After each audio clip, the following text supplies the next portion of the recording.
পাঁচটি বিষয়ের ব্যবহার জানলে কোরআন শরীফ হুরুফ পরিচয় হারকাতের উচ্চারণ আর সুকুনের ব্যবহার জানতে তিলাওয়াত শুদ্ধ করতে হলে দুইটি কাজ করতে হয়। তিলাওয়াত শুদ্ধ হলে দুইটি কাজ করুন। তাসবিহ জেনে সেই অনুযায়ী বারবার মাশক কর হয়। হারফ কথা আরবি বাংলাতে অক্ষর আরবি ভাষাতে হুরুফ 29 আরবি ভাষাতে হুরুফ 29টি পাওয়া যায়।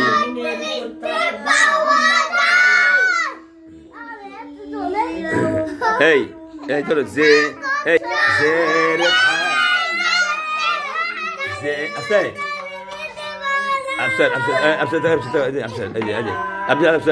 জের থাকে নিচে আর জবর থাকে উপরে মাথা মোড়ানো পেশ ওটাও উপরে।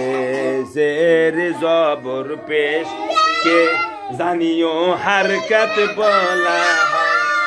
হারকাতেরই উচ্চারণ তাড়াতাড়ি করতে। হারকাতের উচ্চারণ কেমন করে করতে হয়? হারকাতের উচ্চারণ তাড়াতাড়ি করতে হয়। বলেন হারকাতের উচ্চারণ কেমন করে করতে হয়? এদিকে লাড়ি দাও, লাড়ি যাই। বলেন তো এটার নাম কি? জের। এটার নাম জবর। এটার নাম পেশ।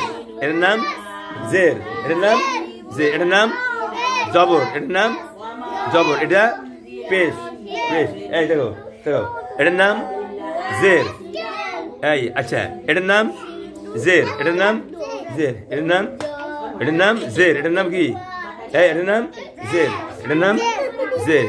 এটার নাম জবর। এটার নাম জবর। এটার নাম জবর। এটার নাম পেশ। এটার নাম পেশ। এটার নাম পেশ। তাহলে জের জবর পেশকে হারকাত বলে। হারকাতের উচ্চারণ তাড়াতাড়ি করতে হয়। আচ্ছা বলেন কয় জবর আছে? কয় জবর আছে? দুই জবর। কয় জবর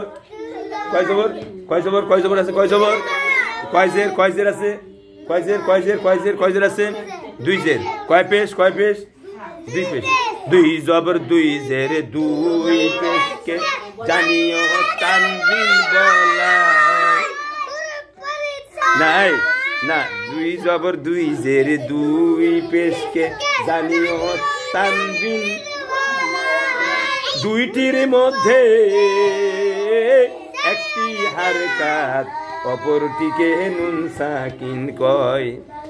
এই তানবিনেরই ভিতরে নুন সাকিন লুকিয়ে রয়।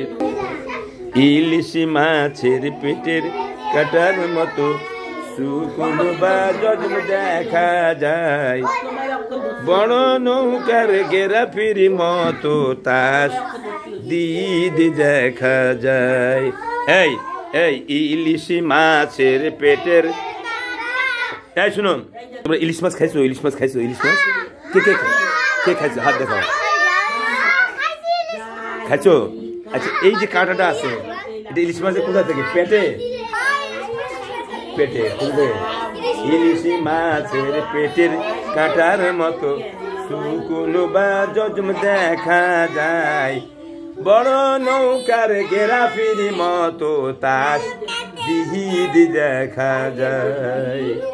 বুঝছেন না? বুঝেন নাই? নাম বলো, কি নাম? রহিম। আব্দুর রহিম। তোমার নাম বলো। আবসার। আব্দুল। হ্যাঁ তোমার নাম বলো। আব্দুল্লাহ। মাশাআল্লাহ খুব সুন্দর নাম। হাদিস শরীফে আছে আব্দুল্লাহ সবচেয়ে ভালো নাম। আব্দুল্লাহ নাম সবচেয়ে ভালো নাম। এরপর আব্দুর রহমান, আব্দুর রহিম। তোমার নাম বলো। माही জান্নাত তোমার নাম বলো হ্যাঁ নোমান তোমার নাম বলো মাফিয়া আচ্ছা মাফিয়া সকলে তোমার নাম বলো রুবান মাশাআল্লাহ আল্লাহ কবুল করুন আমিন